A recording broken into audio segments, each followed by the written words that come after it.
Ang taong bobo, yan yung ay ayaw magpatalo. Bida-bida sa lahat ng kanyang kwento. Gusto laging manira ng mga katrabaho, kasi feeling niya siya ay pamamanahan ng kanyang amo.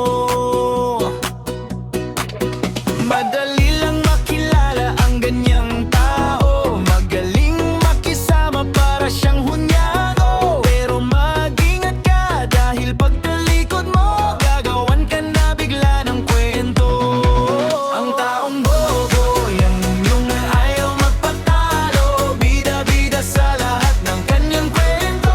Gusto laging manira ng mga katrabaho, kasi feeling niya siya ay pamamanahan ng kanyang amo.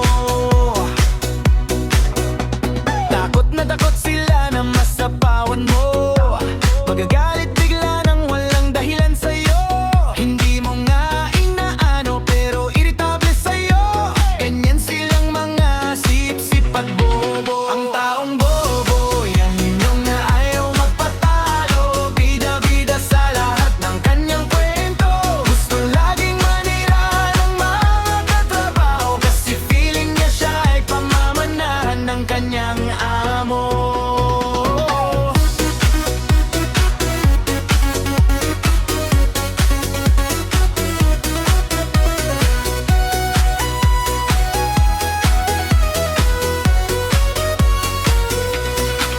Ang taong bobo, yan yung ayaw magpatalo. Bida-bida sa lahat ng kanyang kwento.